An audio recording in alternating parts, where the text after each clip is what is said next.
je vais inviter à venir à l'avant 4 experts en planification. Donc là, moi, je vais être le questionneur, je vais poser des questions, puis les experts vont répondre aux questions, chacun à leur tour. OK? Donc, après la fin de la session, je vais vous donner l'occasion de poser d'autres questions que celles que j'aurais posées. Puis après chacune des questions, je vais vous donner le chance d'intervenir rapidement. Donc, je vais prendre 1 minute pour les introduire, mais d'un point de vue planification. OK? Ces gens-là sont des experts dans leur domaine. Puis, pour vous donner un peu une idée à quel point ils sont experts, puis jusqu'à quel point ils peuvent justement aider à répondre à ces questions-là, je vais les présenter moi-même. Maude Chartier, lève la main, lève-toi. Ingénieure en mécanique, a débuté sa carrière comme planificatrice à temps plein comme dans une aluminerie. Au cours des 4 années passées là-bas, elle a eu la chance d'apprendre le métier, de former des nouvelles ressources et de comprendre ce qui se produit dans les secteurs avec des réalités différentes. Habile avec les outils de planification, elle a consacré son énergie à améliorer les pratiques depuis 2011, à varier les mandats et, entre autres, coacher des planificateurs en poste et donner de la formation dans des dizaines d'organisations, autant industrielles, minières, alimentaires que dans l'institutionnel. Sa facilité à comprendre les outils de GMAO sur le marché aide ses clients à tirer le meilleur de leur système. Ses compétences en analyse d'affaires et en création de rapports se sont développées au fil des ans par l'intérêt d'améliorer l'attelage de planification pour ses clients.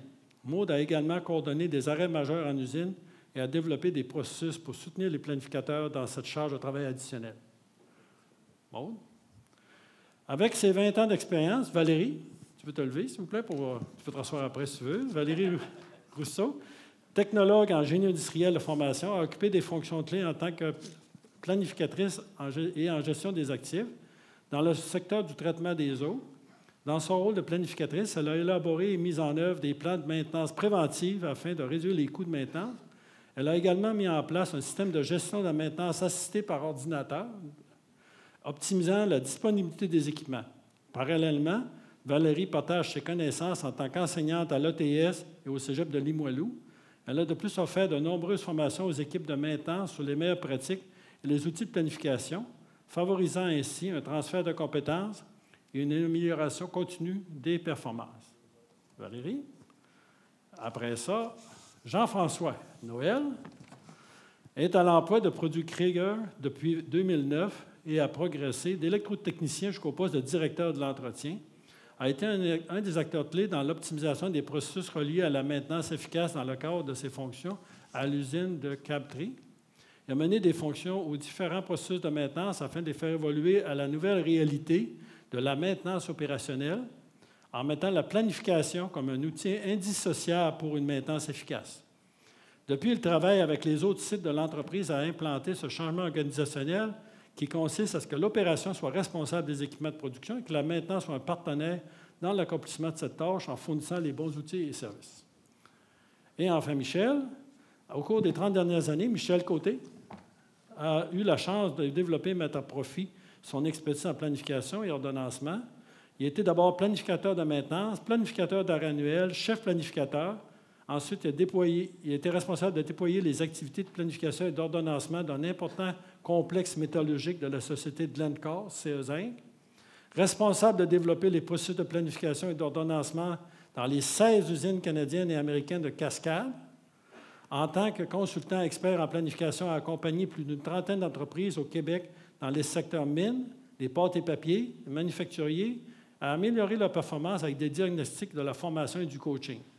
A fait plus d'une vingtaine de présentations sur la planification en tant que conférencier invité au Québec, au Canada et aux États-Unis. Au cours des 2 dernières années, a formé plus de 450 personnes en planification et ordonnancement au Québec, en Ontario et au Nouveau-Brunswick. Donc, comme vous pouvez voir, on a un panel de très grande qualité, des gens qui sont vraiment des experts dans le domaine. Fait que maintenant, je vais lui poser des questions. Évidemment, des questions pour experts. Je me sens vraiment intrus dans l'équipe. Non. Tu emmènes la partie opérationnelle. Mais tu as quand même beaucoup d'expérience en gestion, en planification. Question numéro 1. Gestion de changement. Puis Puis là, je vais demander aux experts à tour de rôle de répondre. Fait que je lui pose la question. Je donne jusqu'à 3 minutes pour répondre. Donc, vous pouvez étayer vos réponses avec des exemples, puis partager vos expériences, votre vécu. Dans la gestion de changement, avez-vous des conseils ou des essentiels à considérer lorsqu'on veut entreprendre des améliorations autour des processus de planification et d'ordonnancement dans un site? Par où commencer et comment créer un engouement? Donc là, vous voyez un peu le genre de questions que je pose. Vous autres, c'est des questions plus terrain, plus pragmatiques. Eux autres, c'est plus structurel, fondamentaux. Fait que c'est pour vous autres donner une chance de voir un autre, d'aller chercher plus des raisons fondamentales, un peu à la suite de notre exercice de tantôt. Donc, on peut commencer, Valérie. Ça a l'air que j'aime excusez, ça passer à elle m'avait dit qu'elle allait jouer la Val à la page, ben avec oui. ses petites cartes. Pas la colle, là. Pas la colle de page. Tout le monde en parle. Alors, comme c'est des questions pour les experts, bien, j'ai dit, il faut prendre le temps de réfléchir et préparer les bonnes réponses. C'est pour ça que j'ai écrit mes affaires.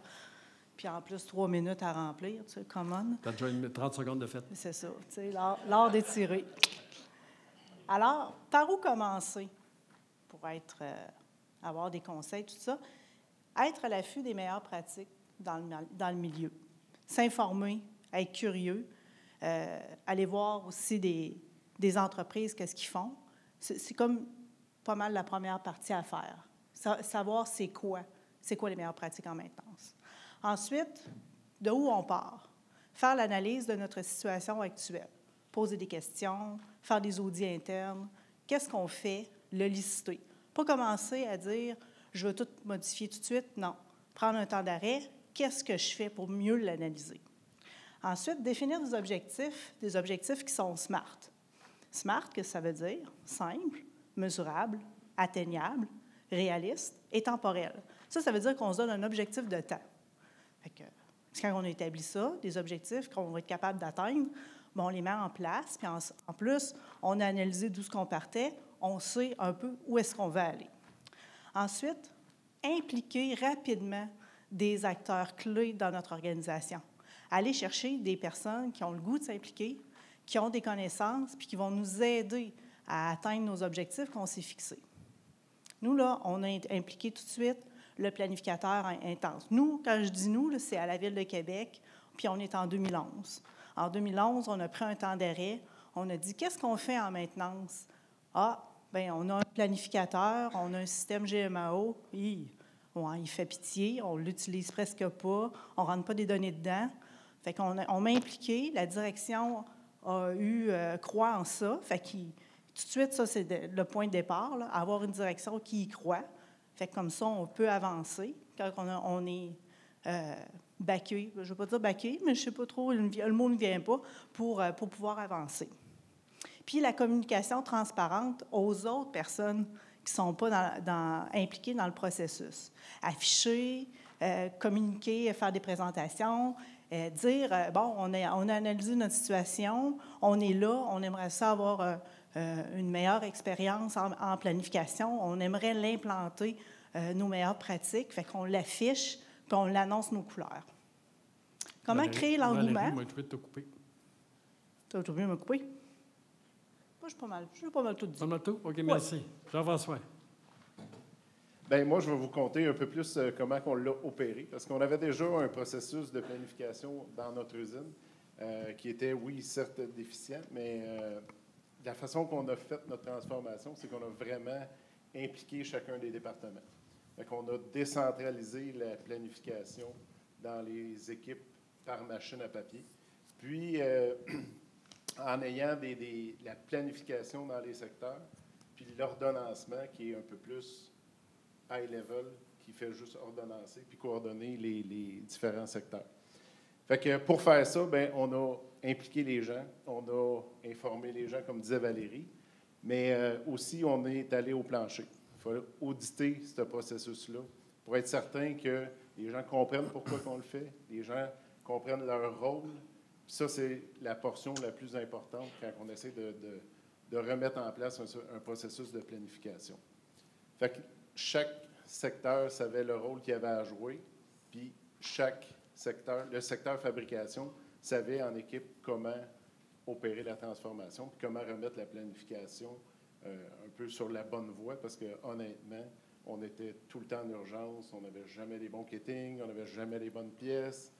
Les procédures, c'était la dernière chose qui était mise dans le bac de kitting. Fait que de remettre ça en place, c'est rigueur, auditer, puis vraiment s'assurer de faire le tour du plancher, puis de déceler les petites opportunités qu'on voit, puis de les ramener pour améliorer notre processus. Merci. Maude? Bon, mais bonjour. Fait que moi, dans le fond, je vais commencer par vous raconter un exemple qui m'est arrivé il y a quelques années, où est-ce que j'étais là pour créer du changement, mais que je n'avais pas réussi à susciter de l'engouement. Alors, je commence par un contre-exemple. Fait que dans le fond, j'avais été en place, j'avais analysé les gens, j'avais rencontré les techniciens, les chefs d'équipe, les planificateurs, les responsables d'équipement. Là, j'avais écouté tout le monde bâcher puis parler contre leur système, puis les processus qu'il y avait en place, puis ce qui ne fonctionnait pas. Fait que là, ensuite de ça, moi, j'étais retournée chez moi avec les meilleures pratiques, puis là, j'avais fait un plan. Fait que là, j'avais préparé là, une présentation, un plan, une grande feuille où est-ce que je donnais toutes les idées générales. Puis là, je les ai tous convoqués dans une salle, puis j'ai dit « J'ai trouvé, c'est comme ça qu'on va faire. » Fait que là, silence. Puis là, tout le monde a écouté mon plan, puis après ça, tout le monde est parti. Fait que là, c'est pas ça qu'il faut faire. C'est bon? Fait que j'ai dû retourner à la case départ. Parce que dans le fond, là, quand on veut amener du changement puis améliorer les processus de planification, la première chose à faire, en effet, c'est d'écouter puis de comprendre c'est quoi qui fait mal aux gens. Mais après ça, il faut les inciter à nommer et renommer ce qui ne va pas, puis avec eux, OK, les faire tendre vers une solution, vers l'amélioration en place. Puis nous, dans le fond, il faut garder en tête les meilleures pratiques pour les amener à viser juste. Mais il faut que la solution vienne d'eux autres. Fait que c'est la meilleure façon d'avoir un engouement pour que les gens participent à votre changement, puis pour qu'après ça, que ce soit maintenu. C'est tout. Merci, Maude. Michel? Tu as volé mon scoop. C'est pas mal là-dessus que je m'en allais. En fait, la douleur, je vais souvent demander aux gens qui veulent améliorer pourquoi vous voulez améliorer. C'est quoi que vous cherchez à améliorer? Donc, la douleur là, que vous subissez. Donc, ça prend une raison de vouloir améliorer. Sinon, on fait un peu on va faire de la saveur du mois un projet qui va se déployer, mais sans vraiment savoir qu'est-ce qu'on veut régler. De faire participer les gens, ceux qui ont déjà fait des formations avec moi, vous le savez, je mets beaucoup d'emphase sur le fait qu'on ne peut pas faire un changement juste avec un spécialiste ou une équipe d'ingénieurs de l'usine qui a plein de bonnes idées de faire revoir le processus. Il faut que les gens soient engagés dans la démarche. Puis, créer l'engouement, bien, c'est sûr d'impliquer les gens, comme Maude le disait, c'est essentiel, mais parfois, il y a une résistance. Les gens ne veulent pas nécessairement participer pour des raisons qui peuvent être d'ordre syndical. Là, si on perçoit le projet comme quelque chose qui va faire diminuer peut-être le nombre d'employés, c'est quelque chose qui est déjà arrivé dans plusieurs organisations. Il peut y avoir une résistance, donc il faut trouver le moyen de les faire embarquer. Puis, une des façons que je peux suggérer, recommander, c'est amenez voir vos gens, que ce soit des employés sur le terrain, que ce soit des managers, des superviseurs, des planificateurs. Allez voir les organisations où est-ce que c'est reconnu qu'ils ont une bonne pratique puis qu'ils ont des succès. Puis que les gens, je ne sais pas qui le nommait ce matin, là, quand les gens, quand tu as une rétention avec les employés parce qu'ils ne veulent pas quitter, parce qu'ils aiment ça travailler dans cette usine-là, c'est agréable, on ne fait pas de l'overtime tout le temps, on n'est pas prêt à se faire appeler la nuit, la fin de semaine. Vous savez, je l'ai entendu hier, je pense on parlait, je pense chez Kroger, c'est un peu comme ça. On trouve un petit peu plus le goût d'y aller faire ce changement-là. Donc, allez voir ce que d'autres font pour l'avoir déjà fait, amener des gens à visiter des sites qui sont reconnus, la bonne pratique. Ça donne le goût de le faire nous autres aussi. Fait que ça, c'est des façons d'engager vos gens à pousser dans la bonne direction. Là, parce que juste amener un consultant, un spécialiste qui vous présente des PowerPoint de c'est quoi planifier, c'est pas très vendeur. Là. Donc, amenez vos gens à cheminer vers ça. Merci beaucoup. Merci, Michel. Prochaine question.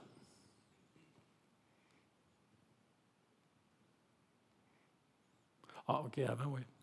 Y a-t-il quelqu'un qui a des questions dans la salle? J'en prends une ou deux. Oui? Va au micro, s'il te plaît. Il est ici.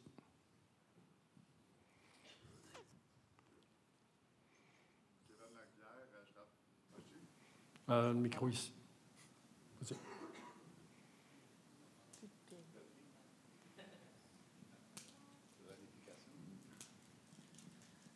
Ben, il y a sa pièce de rechange. Merci. Regarde, je vais te passer celui-là en attendant. Je travaille comme sous-traitant. Puis justement, comme que on avait apporté le point, souvent quand je vais aller dans une industrie comme spécialiste, si j'essaie de leur faire manger le problème puis la solution, je vais avoir du monde réfractaire parce que le spécialiste sur place, ben, il ne veut pas paraître pour celui qui n'a pas été capable de le trouver. Fait que moi, mon approche souvent va être différente. Je vais l'amener à proposer la solution, à travailler avec pour que ce soit lui qui amène le correctif directement chez le client, avec que ce soit le mécanicien de machine fixe ou l'électromécano. Des fois, quand tu arrives de l'extérieur, ils n'aiment pas ça. Puis au début, avant de me faire connaître, souvent chez les clients, ben, je me fais mettre des bâtons dans les roues parce qu'ils ont l'impression soit que j'outrepasse leur responsabilité ou de les faire mal paraître. Mettons que j'arrive puis je trouve la solution puis ils ne l'ont pas trouvée. Fait que c'est vraiment de travailler en équipe avec eux puis de les amener à comprendre aussi le pourquoi du comment. Puis là, les portes ils s'ouvrent puis ça devient que mon travail est beaucoup plus facile. Merci beaucoup.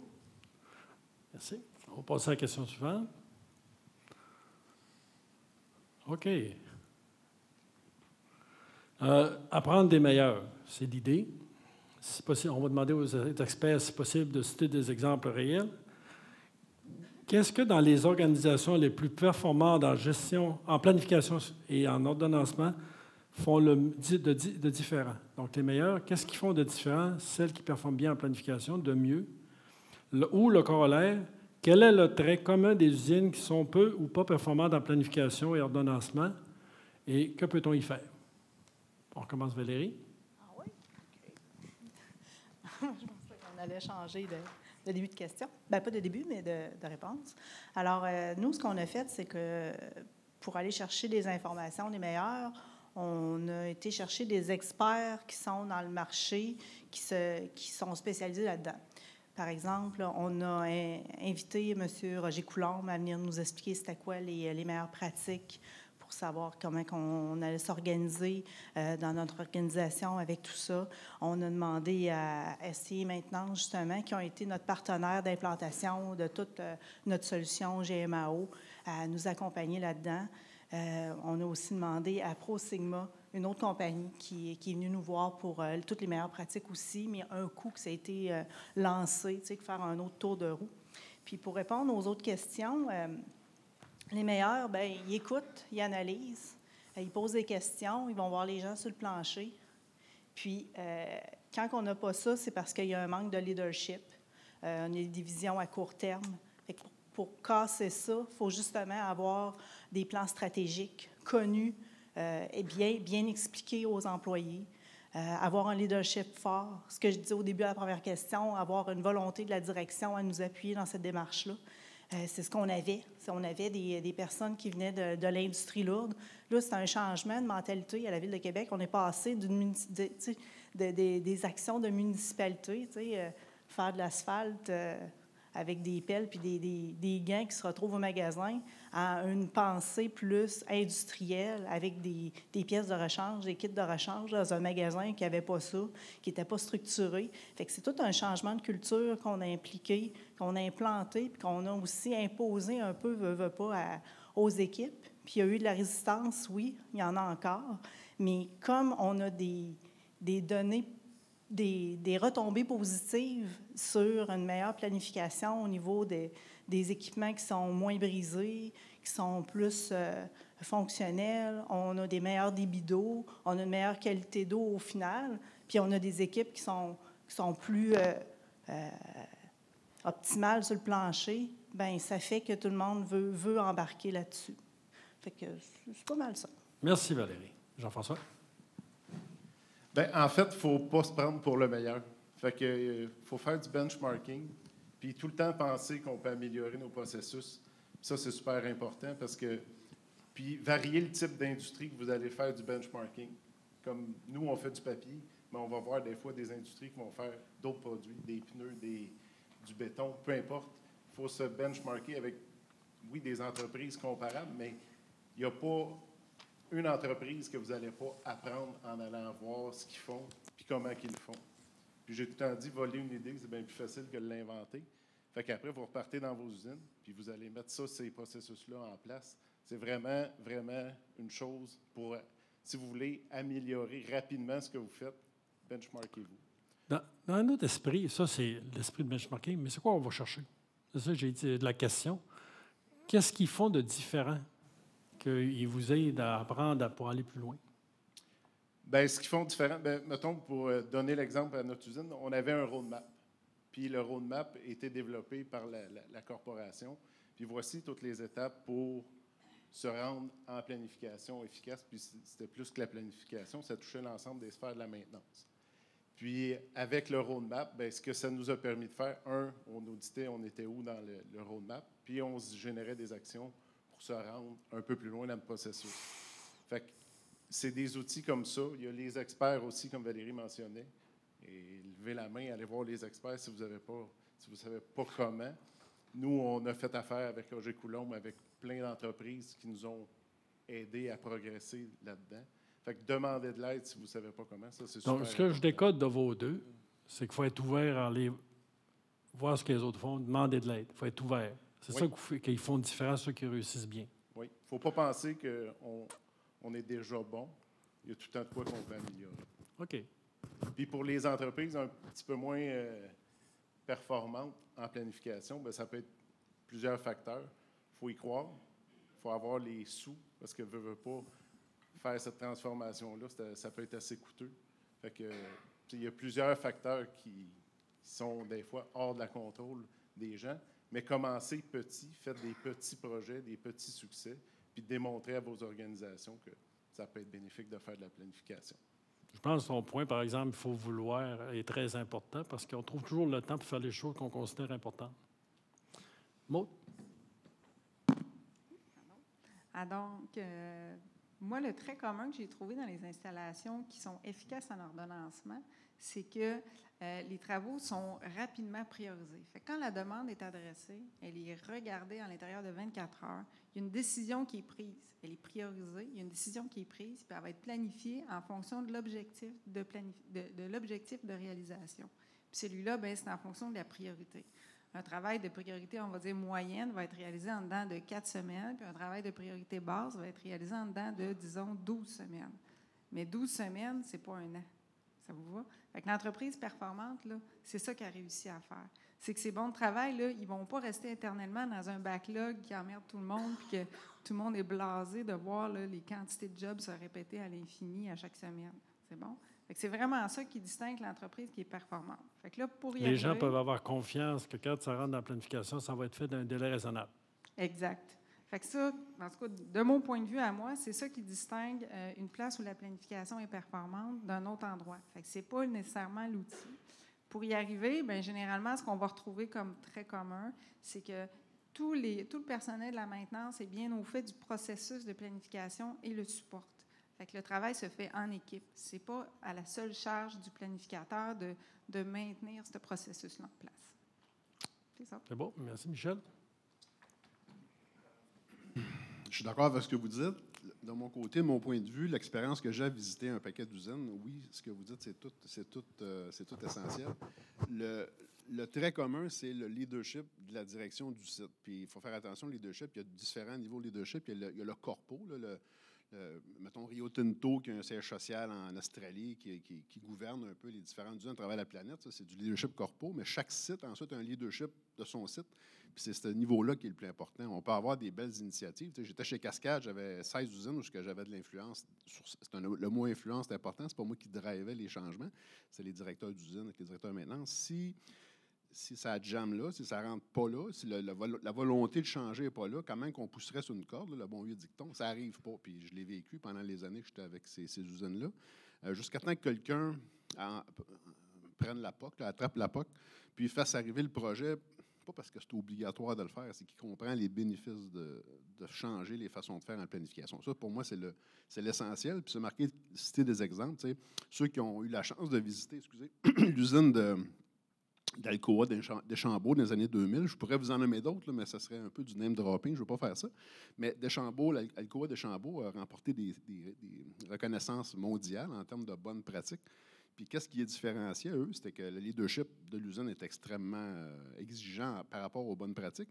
Puis la pression du plancher, donc la fameuse pyramide inversée, venait mettre de la pression sur l'organisation de faire arriver les changements. Ça, c'est le plus bel exemple que je peux vous donner. Mais il y en a d'autres organisations au Québec présentement qui sont dans un mode très similaire là, que j'ai eu la chance de côtoyer.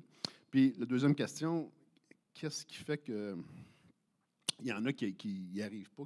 Souvent, c'est la fameuse saveur du mois là, que je vous dirais. Nous autres, on est mandatés pour aller aider une usine à implanter des processus. Mais quand on perçoit on est là juste pour passer, là, les aider à mettre ça en place, puis on ne sent pas que le poule en haut, puis qu'il n'y a pas vraiment d'engagement à la base. On leur dit déjà, là, tu vas dépenser de l'argent, mais pas sûr que tu vas avoir les résultats. Fait que ça prend du leadership en haut qui est fort, qui est exigeant à avoir des résultats, puis une compréhension sur le plancher que ça va être payant, puis les gens vont s'engager. Je vous dirais que c'est ça qui sont, pour moi, les choses les plus essentielles. Merci, Michel. Tantôt, j'ai oublié, je vais le demander. Est-ce qu'entre vous, vous aimeriez poser des questions à vos collègues ou challenger ce qu'ils ont dit? Ou vous n'êtes pas obligé d'être d'accord? On a signé un pacte qu'on ne ferait pas ça. Merci, Michel. Il faut faire un peu comme à la Joute ou l'émission, mais là, mon ex, ça doit vous ostiner. Là. Le syndicat nous empêche. OK. Est-ce qu'il y a des questions dans la salle? Patrice va vous apporter le micro. Des questions? Des commentaires? OK, d'abord. On va à la question suivante.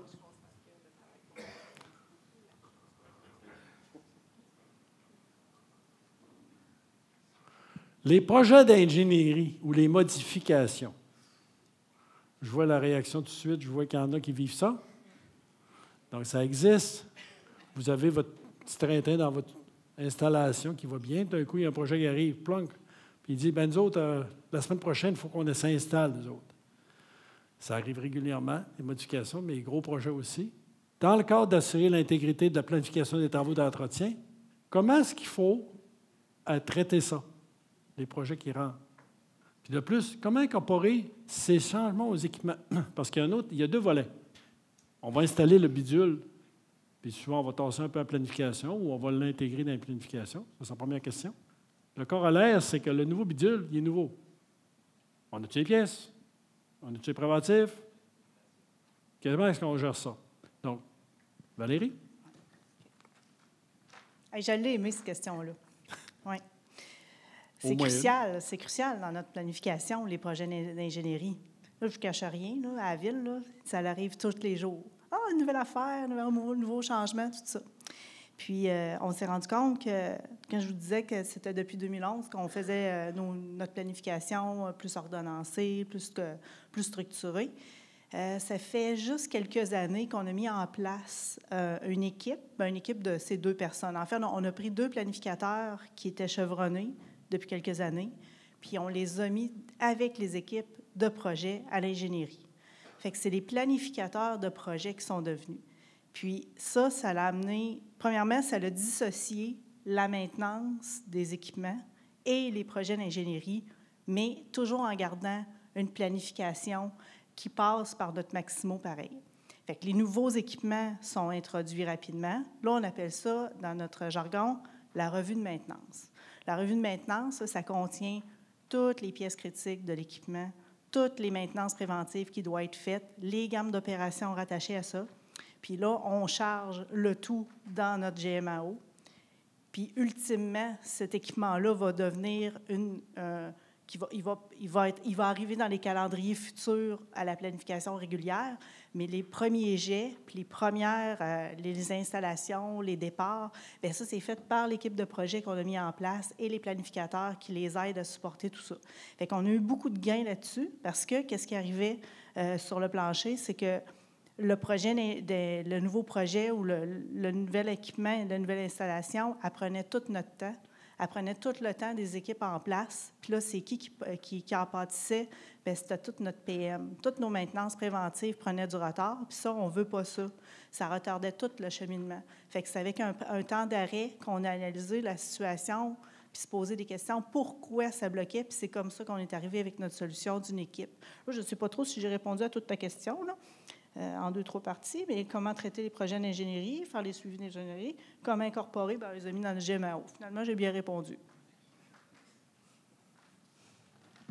À main levée, il y en a comment qui ont vécu des histoires d'horreur entre la maintenance et l'ingénierie?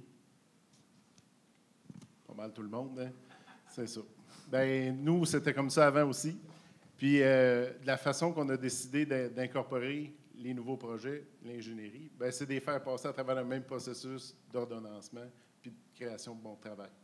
Fait que les équipes d'ingénieurs font leur bon travail, mettent le détail, mettent les étapes, font un peu comme de la planification, un peu plus high level, puis participent à toutes les rencontres d'arrêt. Fait que chez nous, une rencontre d'ordonnancement, c'est 5 rencontres. 5 semaines avant, 4, 3, 2, 1. Puis le post-mortem, bien, ils participent à toutes les étapes. Fait qu'ils sont vraiment intégrés à la maintenance et à la production pour qu'on comprenne c'est quoi les étapes du projet, qu'est-ce qu'ils ont besoin, où est-ce qu'ils vont travailler, OK, pour pas qu'il y ait de chevauchement de travaux. Puis, on avait une très grande problématique. La deuxième partie de la question, celle-là, je pense qu'elle touche beaucoup de monde. On avait une grande portion de lacunes dans la gestion des actifs une fois que le projet avait livré le fameux actif en question. Qui le prend en charge? Qui crée les plans de maintenance? Qui s'assure que tout est dans le GMAO? Bien, nous, ce qu'on a fait, c'est qu'en collaboration avec l'ingénierie, l'ingénieur de maintenance travaille à développer les plans, puis bâtir les listes de pièces aussi pour le BOM, puis tout ce qui est spare part magasin. Fait que c'est vraiment une collaboration. On essaie de travailler le plus possible en étroite collaboration, production, maintenance, ingénierie. C'est pas mal la clé à date. Puis, c'est pas parfait, mais ça l'a amélioré, je dirais, de 200% ce que c'était avant. Merci. Maude? Oui. Alors, moi aussi, j'ai vu des histoires d'horreur. Puis, les histoires d'horreur, souvent, ça provient d'une équipe d'ingénierie qui travaille en vase clos avec la maintenance. Fait qu'à la fin, ils livrent un produit, la maintenance ne le connaît pas, ne le maîtrise pas, puis souvent, ils ne l'aiment pas. Fait qu'ils n'ont pas le goût de l'entretenir. Fait que dans le fond, quand on veut s'assurer là, que cet équipement-là va avoir une belle vie, en premier lieu, il faut commencer comme par en haut. Il faut commencer avec l'équipe aussi. Il faut leur apporter aussi la raison du changement. Il faut que l'usine veuille le nouvel équipement. Hein? La plupart des usines au Québec, là, ils n'ont pas été construites en 2010. Il faut moderniser, il faut ajouter des nouveaux équipements, il faut améliorer le procédé. Ça fait partie de la stratégie d'efficacité un peu partout au Québec. Les usines vieillissent, puis il faut se moderniser. Ça en prend des projets. Fait que dans le fond, dès le départ, ce qu'il faut, c'est inclure le personnel de maintenance dans la conception de l'équipement. C'est-à-dire que dès le départ, quand on va déterminer l'équipement, ça prend un équipement qui va être maintenable puis qui va s'intégrer facilement avec ce qui est en place.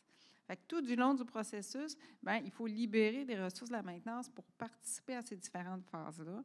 Puis même chose quand vient le temps de faire l'installation et la mise en service. Moi, ce que j'ai constaté, là, c'est qu'une des meilleures recettes, c'est de libérer des techniciens du secteur, que ça va être leur machine qui vont dorloter, mettre en service, puis ensuite de ça, ils vont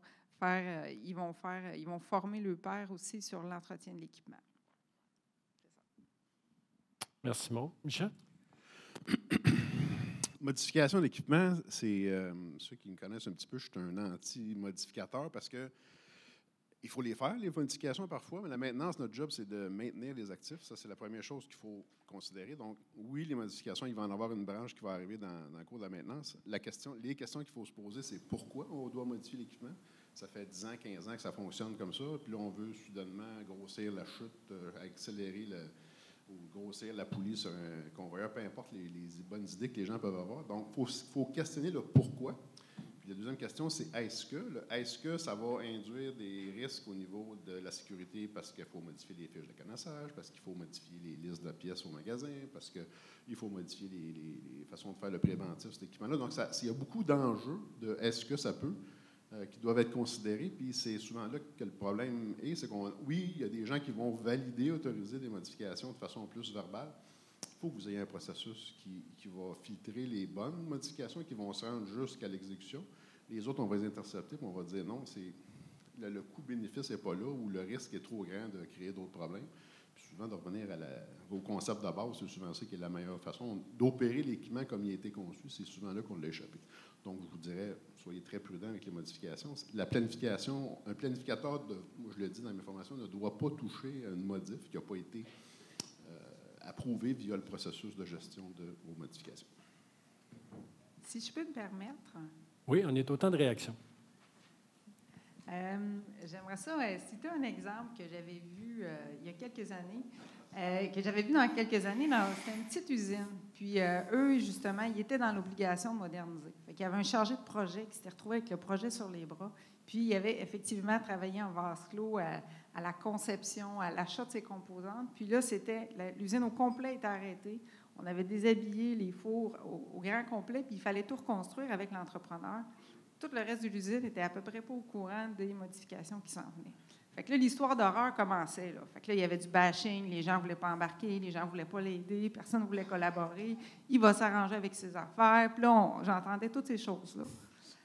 Fait que là, dans le fond, là, je me suis rendu compte que là, c'est le moment de revirer ça de bord parce qu'on veut que ça aille bien. Fait que là, tu sais, j'ai réuni tout le monde, sauf le chargé de projet Malcommode, dans une même salle. Puis là, je les ai fait admettre que on veut-tu que ça reparte, cette usine-là? Là? On veut-tu l'avoir, notre projet? On veut-tu que ce four-là, on réussisse à augmenter sa capacité de 40 %? La réponse, tout le monde, oui. Fait que là, on dit, bien, on va l'aider. Même s'il ne le sait pas, on va l'aider, puis on va en prendre soin de ce projet-là parce qu'on le veut. Ça va devenir notre projet, puis ça va être dans notre usine ensuite. Fait que là, ça a pris un temps parce que avant que le momentum puis le déclic se fasse dans l'équipe.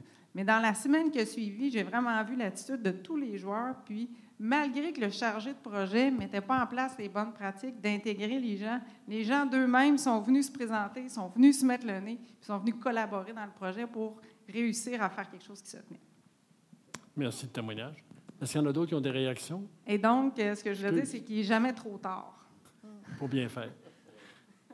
Les autres, avez-vous des réactions, des questions à vos collègues? Bien, comme Maud disait, intégrer dès le début du projet les équipes qui vont être concernées, c'est vraiment la clé du succès. Puis c'est quelque chose qu'on a implanté aussi à l'usine. Puis toute la dynamique d'un projet est changée. Puis l'apport des techniciens, l'apport des mécaniciens, si on l'installe là, on ne sera pas capable d'aller le remplacer correctement ou ça nous prend un point d'ancrage. Tous ces détails-là que des fois, dans un projet, c'est éclipsé assez rapidement, mais c'est ramené sur la table par les équipes, puis c'est justifié. Fait que ça fait des projets qui sont pas mal plus agréables à décoller après. Puis les gens, bien, quand ils vont intervenir cet équipement-là, bien, ils ne vont pas de reculons parce qu'ils le connaissent puis ils savent que ça a été bien fait. Ils ont participé.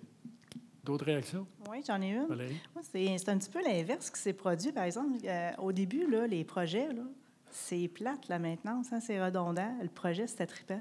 Fait que c'était ça qui se faisait faire. Tu sais, les gens, bien, quand il n'y avait pas de planification, les gens choisissaient les jobs qui ça leur tentait. Fait que les projets étaient souvent sortis, puis la maintenance, ça restait là.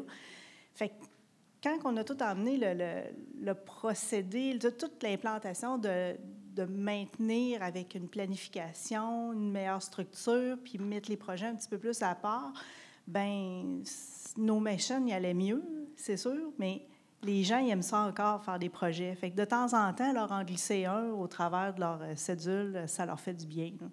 Fait qu'il faut y penser un petit peu. Merci. Michel, c'est le seul qui n'a pas fait de commentaires? Sans commentaire. C'est un concours. Merci. Prochaine question. Excusez-moi. Question de la salle. Dans la salle, est-ce qu'il y a des gens qui auraient des questions, des commentaires? Mon Dieu, vous êtes tranquille. Oui.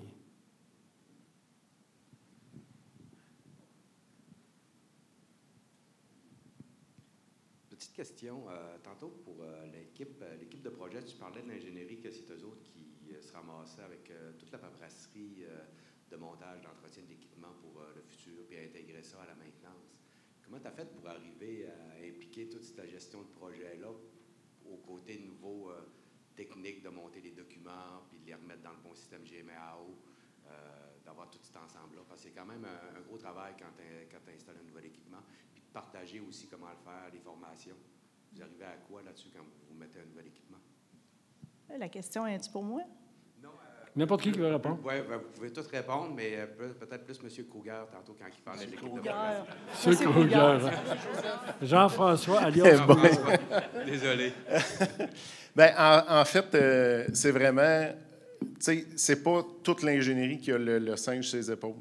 On a vraiment séparé la tâche, puis notre ingénieur de maintenance participe activement à mettre en place ces processus-là. Fait que c'est pas seulement l'ingénierie qui font toute la paperasse. L'ingénierie se charge d'une bonne partie, mais en collaboration là, avec l'ingénieur de maintenance. Puis, tu sais, oui, j'ai la chance d'avoir un ingénieur dédié juste à la maintenance à l'usine. Ça, c'est un gros plus, là. J'en conçois. Mais c'est vraiment un travail de collaboration entre les deux. C'est là qui est toute la richesse, parce que l'ingénieur de maintenance, lui, apporte ses points à l'ingénieur qui est projet. On s'entend, projets sont souvent moins techniques, plus gestionnaires. Fait que ça fait une bonne mouture là, pour améliorer les plans de maintenance, les listes de pièces, etc. Merci. Maud, tu as l'air brûlé de dire quelque chose. Ah, je me retenais de dire que nous autres, chez STI, si vous n'avez personne pour faire cette paperasse-là, vous avez juste à appeler, on va vous aider.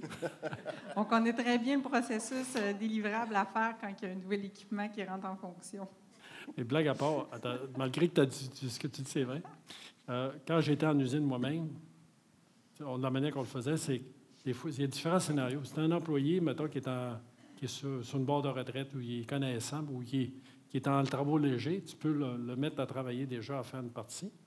Mais il y a les options aussi des firmes externes qui peuvent aider. Donc, mais pour la personne de projet, souvent, il faut juste s'assurer qu'il y a le budget pour le faire. Quand ils font le budget, l'estimation du projet, qu'ils mettent une tranche pour la préparation des dossiers techniques, les préventifs, la formation, etc. Et aussi qu'eux autres soient instruits, il faut lui dire, il faut qu'ils s'intègrent dans la planification existante, comme l'avait mentionné tantôt une couple des intervenants. D'autres questions? Commentaires? OK. Prochaine question à nos panélistes. Qu'est-ce qu'une planification réactive et comment passer d'une telle planification réactive à une planification proactive? Puis le corollaire, comment passer d'une planification hebdomadaire à une planification à long terme? Valérie? Réactif, proactif. Bien, là, je pense que vous savez c'est quoi. De toute façon, réactif, hein, c'est les pompiers, c'est dans l'urgence, vision à court terme. Proactif, planifier, préparer nos pièces, nos outils, vision à long terme. Bien, pour arriver à ça, ça prend de la volonté, ça prend du temps, ça prend de la répétition, ça prend de l'entraînement.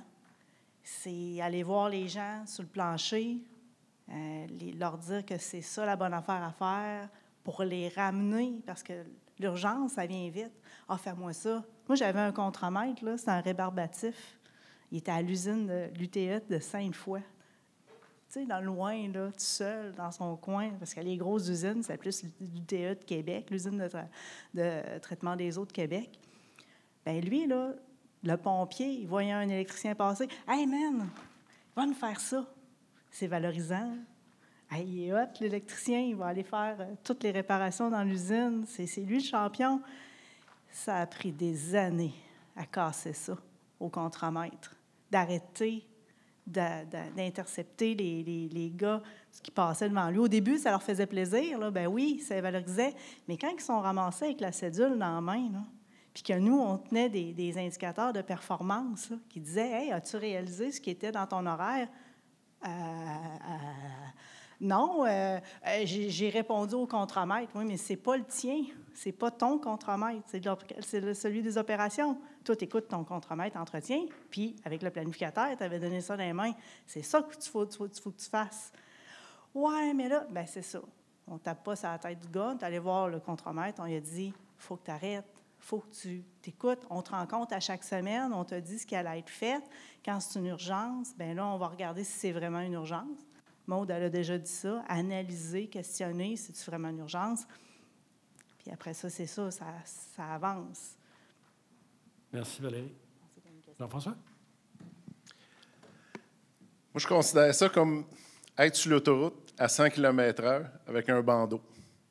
Quand on est en réactif, c'est un peu comme ça. Fait qu'on s'en va à 100 km/h sur l'autoroute, à un moment donné, bang! On se réveille, il vient d'avoir un accident. Fait que pour pas que ça arrive, ça prend quoi? Ça prend une vision. Fait que qu'est-ce qui fait qu'on a une vision dans l'industrie? Bien, c'est d'avoir de la maintenance prédictive puis préventive. Fait que un calendrier de maintenance, s'assurer d'avoir des outils de prédictifs, des tournées de lubrification, tournées de vibration, l'analyse d'huile, c'est nos outils qui servent à voir notre machine, s'en va-tu dans le mur ou pas.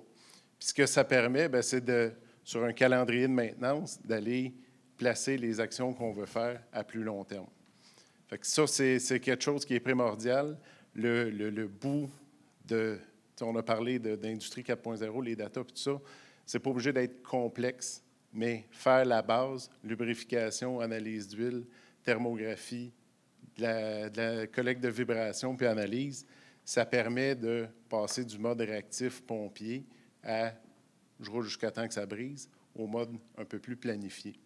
Mais là, après, comme disait Valérie, bien là, il faut sticker au processus. Fait qu'on a mis un processus de planification. Voici c'est quoi.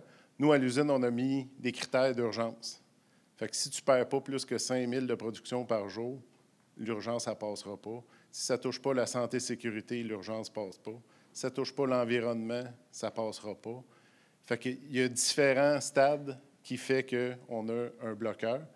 L'ordonnanceur, dans notre cas, est le chien de garde du processus.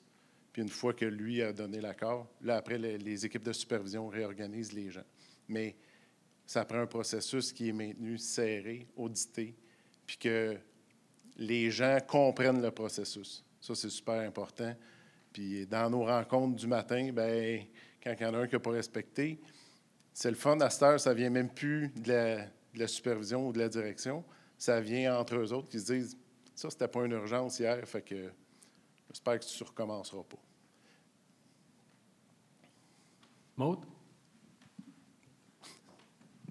J'aime beaucoup ce que tu as dit, Jean-François, parce qu'effectivement, une planification réactive, là, on pourrait mesurer ça avec un taux de respect du calendrier en bas de 50 ou en bas de 60 Ça, souvent, ce que ça démontre, c'est qu'on n'a pas une vision à long terme. On va regarder, mettons, la semaine prochaine, puis on essaie de le faire. Fait que ça, c'est du réactif. Fait que pour passer à du proactif, c'est que là, on est en mesure, justement, en faisant de l'élimination de défauts, en éliminant des récurrences de défaillances, puis en se donnant la chance de voir venir nos pannes à plus long terme qu'à 2 semaines d'avis, avec de la tribologie, puis de l'analyse de vibration, puis des meilleures inspections. Bien, ça va nous aider justement à avoir une planification proactive pour être en mesure de se mettre en place un calendrier qu'on est en mesure de respecter sur une vision long terme. Merci. Michel?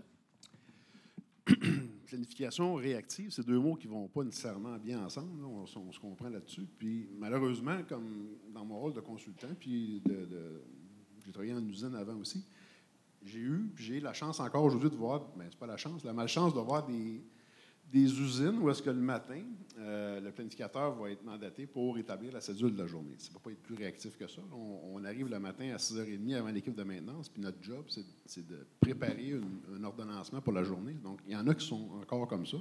J'espère que ce n'est pas votre cas, ceux qui sont dans la salle ici, mais il y en a qui sont vraiment comme ça. Puis comment on passe à proactif, donc à être 1 semaine, 2 semaines, 3 semaines. Mais évidemment, il y a toute la maturité de l'organisation, le coaching, la formation, les bons processus. Je pense que vous avez bien énuméré les éléments, mes collègues. Puis l'objectif, c'est ça, c'est de transiter d'avoir une vision à la journée ou à la semaine, puis commencer à établir ça sur 1, 2, 3, 4 semaines. Puis c'est vraiment ça le mandat d'une équipe de planification, c'est de prendre le dessus sur la charge de travail qui est en arrière de nous, puis on la planifie, puis on l'ordonnance. Donc, il y a une question de maturité, puis ça ne se fait pas instantanément, malheureusement. Ça prend du temps parce que l'organisation a été habituée à travailler. On demande ce matin ou on demande hier pour l'avoir le lendemain. C'est un peu comme ça que ça fonctionne souvent. Puis, c'est dur de casser ce cycle-là. Ça prend du temps. Ce n'est pas la volonté. Ça prend le leadership du patron en haut parce que là, il y en a qui vont maugréer contre ces changements-là au niveau de la base de middle management. Là. Fait que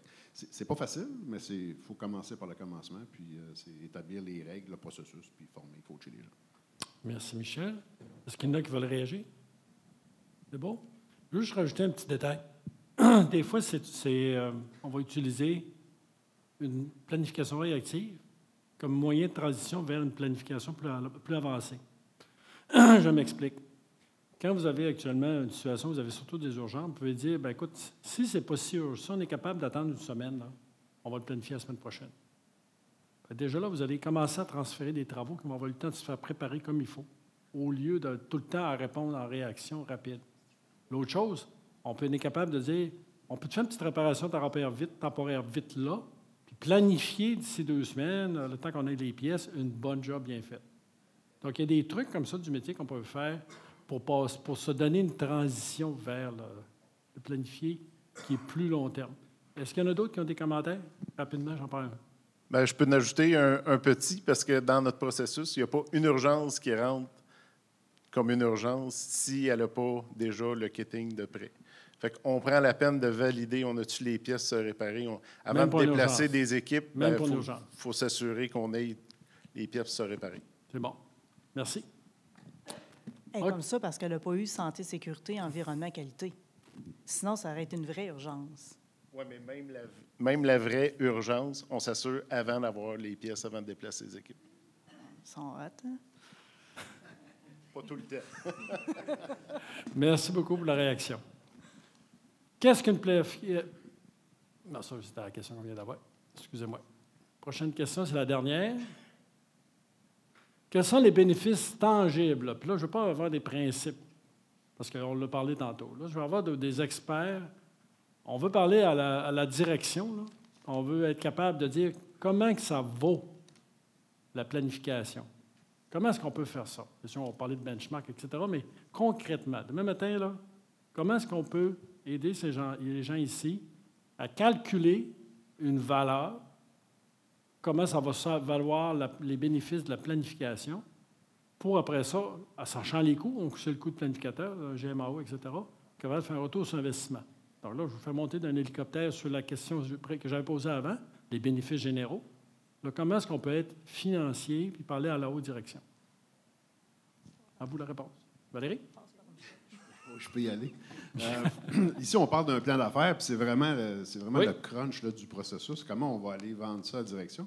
Puis l'erreur qu'on fait trop souvent, c'est qu'on va y aller avec les intangibles, donc les soft savings, les choses que ce qu'on veut faire, c'est optimiser l'efficacité de l'équipe. On veut réduire l'utilisation d'overtime, on veut optimiser le magasin, on veut faire plein de bonnes choses que les gens vont tous être d'accord avec les intentions du projet de planification que vous avez. Mais le monsieur qui était à côté dans le bureau de votre directeur d'usine, qui est contrôleur, il va dire, OK, je vais mesurer ça où, moi, dans les livres, ses amis? Où je vais mesurer le gain, le cash, là, où on va voir ça? Puis c'est ça qu'on parle de tangible, c'est ça. C'est qu'est-ce qu'on va pouvoir mettre ça à la table, qu'on va dire, d'avoir fait tous ces efforts-là, ces investissements-là, on va le mesurer, puis on va le calculer comment. Fait qu'on je ne ferai pas de formule avec vous autres, mais vous comprenez le principe. Si on planifie une job, si on fait un travail planifié versus non planifié, pas mal tout le monde est d'accord que 3, 4, 5 fois plus efficace à faire un travail planifié. Là, je pense que les raisons que c'est plus efficace, vous les connaissez. Là, on n'attend pas, on ne cherche pas, c'est coordonné, les pièces sont là, tout est là. Si vous faites ça fois 20 employés ou l'usine où je travaillais chez Glencore dans les années 2000, on était 180 employés de maintenance qui avaient 0 planification. Je n'exagère pas, on avait un planificateur pour 180 employés. Le potentiel de hard savings était hallucinant. Donc, on a fait le travail d'énumérer les actions qu'on voulait faire, puis comment on pourrait ramener ça dans des GL, dans des cost centers pour le contrôleur de l'usine. Puis lui, il s'est fait un malin plaisir à dire, bien, si vos hypothèses sont bonnes, on va sauver tant. Puis ça, c'était du hard savings. Puis savez-vous quoi? On l'a fait, le hard savings. Donc, c'est ça. Ce projet-là, ça fait déjà 25 ans de ça. Puis c'est encore la culture de planification, elle se maintient. Puis ils remplacent les planificateurs, puis tout ça. Parce qu'ils ont compris que le hard saving était là. Donc, le calcul vient du fait qu'on est plus efficace, on va économiser ailleurs, mais il faut se commettre à dire c'est quoi qu'on va économiser. Puis si on ne le met pas ça à la table, on va juste se raconter des histoires qu'on est meilleur, qu'on planifie plus, puis qu'on perd moins de temps. Mais quelqu'un va toujours vous challenger, c'est où je vais mesurer ça. Merci, Michel. Maud? Bonjour. Alors, je vais parler un peu de l'intangible en premier, parce que moi, j'ai eu l'occasion, ou la chance, l'occasion de relever des départements de maintenance qui n'avaient plus de planificateur depuis 6 mois. Fait que ça faisait 6 mois qu'il n'y avait plus de planificateur en poste et tout était laissé, les employés étaient laissés à eux-mêmes avec un superviseur qui, lui, ne savait pas quoi faire de ses employés. Fait que dans le fond, les gains qu'on a pu mesurer avec le retour d'une planification en place, mais dans les gains intangibles, il y a l'humeur du personnel. Les gens se sentent utiles. Okay? Ils ont un travail qui leur est donné, ils voient venir leur semaine, okay? Ils savent que leur travail a de la valeur, puis ils sont capables de se préparer en conséquence. Ensuite de ça, dans les autres gains qu'on peut mesurer, bien, on va avoir une diminution du temps supplémentaire. On va avoir une diminution aussi des pertes de production parce que les machines sont mieux entretenues. On va avoir une meilleure prévisibilité de la production parce qu'on va déjà prévoir des moments pour entretenir les machines. Hein, on ne les entretiendra pas quand ils vont arrêter. Ça marche? Fait que ça, c'est toutes des choses qu'on peut évaluer, okay, en déterminant, bien, en ce moment, on perd tant d'heures en temps supplémentaire, on perd tel montant en frais de livraison accélérés, on perd tel montant en frais de production. Puis on peut évaluer, dans le fond, que quand on met en place la planification et la préparation des travaux, la majorité de ces travaux-là vont prendre entre 3 et 5 fois moins de temps à être réalisés. C'est là notre levier qu'on peut utiliser justement pour faire dans nos centres de coûts, puis donner une valeur plus tangible à mettre en place de la planification, puis aller chercher, dans le fond, là, de se faire supporter par la direction. Sentez-vous à l'aise de répondre? Bien, moi, je vais y aller avec vraiment un fait vécu, parce que c'est plus tangible que ça, il n'y en a pas. Quand on arrêtait une machine à papier à Crabtree en 2017, quand je suis arrivé comme surintendant, honnêtement, on savait quand on l'arrêtait, puis des fois, on ne le savait même pas. Puis on la repartait quand elle repartait. Fait que ça, c'était notre cheval de bataille pour la planification.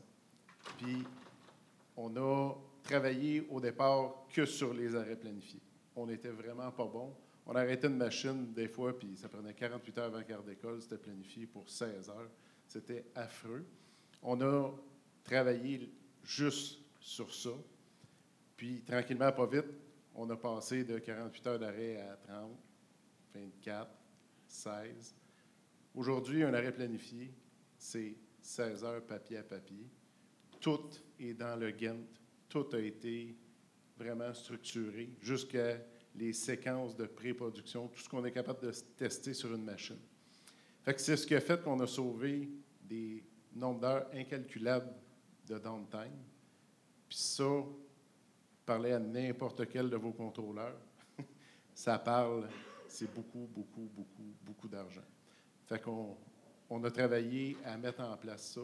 Puis c'est ce qui a fait que déjà, l'entreprise croyait aux bénéfices de la planification. Ça existait depuis des années avant que j'arrive en poste. Là, je n'ai rien inventé. C'était déjà en place. Ça avait juste été un peu mis de côté. Mais de remettre ça en place puis de revoir les gains, à ça, on planifie même les externes. Puis je vois M. Navada, il est cédulé à telle heure pour venir décoller les brûleurs, nous aider si jamais il y a une problématique. Tout est cédulé au quart de tour. Puis ça a un coût immense. On le disait dans notre présentation, 1% de TRG chez nous, ça représente à peu près 1 million. Fait que le calcul est facile à faire. Mais Thierry, mais c'est le nerf de la guerre. Démontrer qu'on va supporter la production et aider à sauver. Puis l'argent est là. Comment est-ce qu'on va aider à sauver des pertes de production, en qualité, en efficacité de la main-d'œuvre? S'ils ne croient pas, bien, commencez petit, faites des petits projets. Démontrer la valeur tout le temps. C'est des fois de le calculer théoriquement. Là, j'en ai déjà qui me l'ont demandé. Calcule-moi ça. Non, je vais te le démontrer à la place. Moi, je fonctionne comme ça. Ça bâtit une crédibilité. Puis après ça, tu as le vent dans les voiles. Valérie. J'ai demandé de commencer de l'autre côté parce que c'était stratégique, mon affaire. Je vais vous expliquer pourquoi. Je savais qu'elle allait démontrer des trucs positifs. Moi, je n'ai pas été capable parce que les coûts, ils ont explosé quand on a commencé à faire la démarche. Premièrement, j'ai fait engager, c'est un bien grand mot, mais j'ai convaincu la direction d'engager de nouveaux planificateurs. Chickling. J'ai demandé à la direction de rentrer un nouveau GMAO. Chickling. De demander à avoir une firme qui nous aide à implanter tout ça. Chickling, chickling, chickling. Ah, j'ai une modification. Chickling, chickling, chickling. Parce qu'ils nous disent, ah, c'est saveur vanille. Non, nous autres, ça goûte la barbe à papa. Je ne voulais pas dire l'eau usée, mais tu sais, toutes sortes d'affaires. Fait qu'avant de voir le gain, il y a beaucoup de coûts. Il y a beaucoup de dépenses. Le gain est à long terme. Une chance que j'avais une direction qui y croyait. Une chance que j'avais des directeurs qui arrivaient des grosses compagnies qui l'avaient vécu. Même si moi, je l'avais vécu, j'avais implanté dans une autre usine, puis on avait eu des gains. Mais ce n'était pas assez pour convaincre. Une chance, la direction était déjà convaincue qu'il fallait aller en planification, qu'il fallait aller en mode proactif, qu'il fallait avoir un GMAO efficace, il fallait former les gens. Ça aussi, ça coûte de l'argent. Donner une licence à tout le monde, ça a coûté de l'argent. À Maine, il y avait juste un planificateur qui l'utilisait, puis c'était moi. Le personnel, il n'y avait pas accès à ça. Tu sais, c'est fou, hein? Mais là, donner une licence à tout le monde, ça a coûté aussi des sous. Le maintien du GMAO aussi, c'est un coût récurrent à chaque année. Mais heureusement qu'on a les gains que mes collègues ont mentionnés, parce que sinon, bien, ça sera un échec. Fait que ce n'est pas un échec d'implanter une maintenance préventive. Ce n'est pas un échec d'implanter une GMAO, puis l'utiliser, puis la faire fonctionner, puis y croire. Fait que c'était ça. Bien, merci. Chose que je remarque, par exemple, de différent entre les deux approches qui ont été décrites. Eux autres sont partis avec, je prends mettons le dernier exemple, Jean-François, il est flagrant. Ils ont une perte de production. Puis ils partent de tout ça pour trouver comment la planification peut les aider à réduire la perte. Fait que le gain est facile à calculer parce qu'ils savent comment ils perdent. Puis le lien avec la direction est facile. Vous autres, vous avez fait le contraire. Vous allez mettre en place les processus, puis éventuellement, ça va donner des gains. Là, c'est plus difficile à courir après. Ouais. Oui, l'idéal, c'est d'avoir les deux ensemble. Mais avoir déjà à l'esprit, c'est quoi le gain qu'on va avoir, nous aide beaucoup à le mesurer après. Dernière question, on finit. Le dîner, il nous attend dehors. Oui, Gaëtan? Patrice va t'apporter le micro. Moi,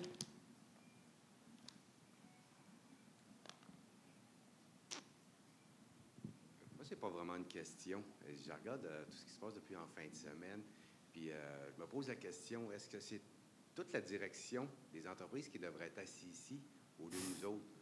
Parce que, tu sais, on en regarde, c'est vraiment la direction qu'il faut convaincre.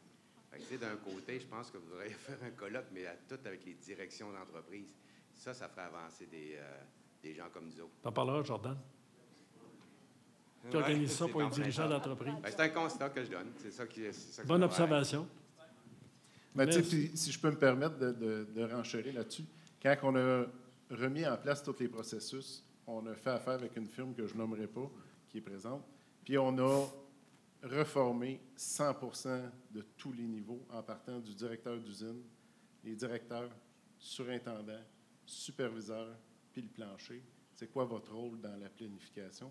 Puis c'est l'étape qui a fait que là, chacun a commencé à y croire un peu plus, puis a commencé à adhérer au processus. C'est une bonne observation. Puis si je peux me permettre de rajouter ce que tu dis, compléter. Je l'ai fait, moi, en former des dirigeants. Il faut juste faire attention quand vous lui donnez la formation à eux. Ce n'est pas la même que vous donnez à un planificateur ou à un superviseur. Il faut l'adapter à leur réalité pour que ça leur parle. Donc, je vous remercie beaucoup. Je vous remercie comme audience. Vous avez été très attentifs. Je regardais jusqu'à quel point tout le monde était vraiment captivé. Là, je vais vous demander... OK, ça, on va sauter. On en a parlé. Hop! Je vous demanderai une bonne main d'applaudissements.